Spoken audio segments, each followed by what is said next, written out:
Tres ángulos, tres vértices, tres lados. El triángulo es un tipo de polígono que tiene tres lados. Si usamos tres rectas, P, Q y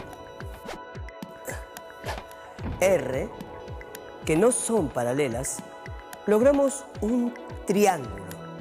Las rectas dividen al plano en semiplanos. Observemos cómo la recta R divide el plano en dos zonas, una roja y otra azul. La recta P divide en otras dos, una verde y una amarilla. Y con la recta Q agregamos una zona celeste y otra violeta. Los puntos del plano pintados con los tres colores azul, verde y celeste pertenecen al triángulo. Entonces, un triángulo es la figura formada por la intersección de los tres semiplanos.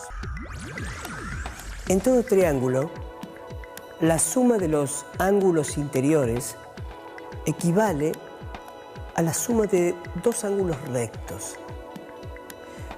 Pero analicemos esta afirmación. Sumar es agregar.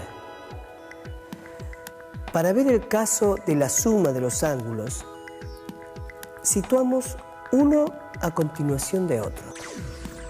Rompemos el triángulo y colocamos sus ángulos en forma continua.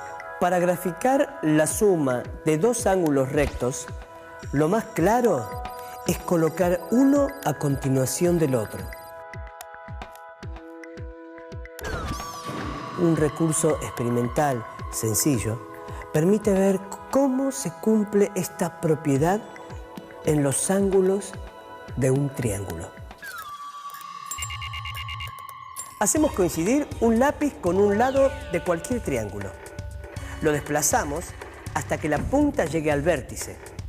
Con la punta en el vértice, giramos el lápiz sobre el ángulo interior hasta que quede en la dirección del otro lado.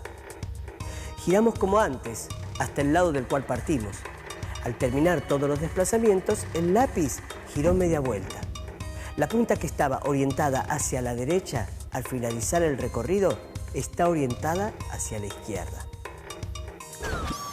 Entonces comprendemos que en cualquier triángulo la suma de los ángulos interiores equivale a la suma de dos ángulos rectos.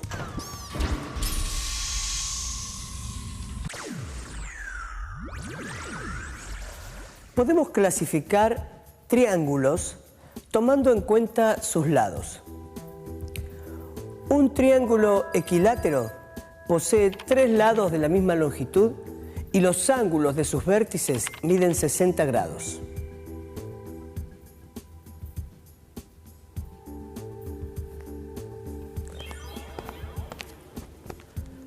Un triángulo isósceles tiene dos lados iguales.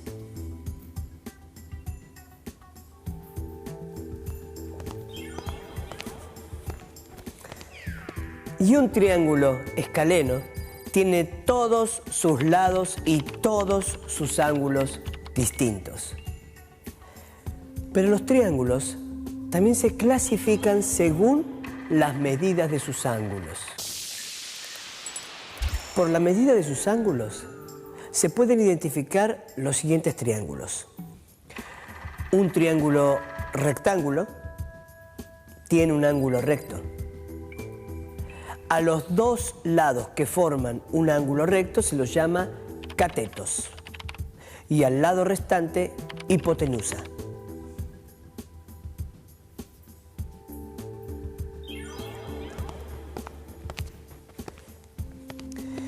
En un triángulo obtusángulo, uno de sus ángulos es obtuso, o sea, mayor de 90.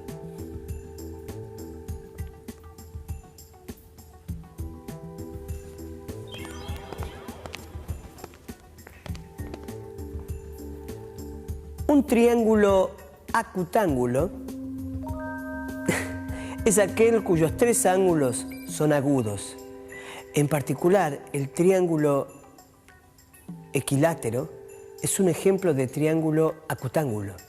Y un triángulo oblicuángulo es el que no tiene ningún ángulo interior recto.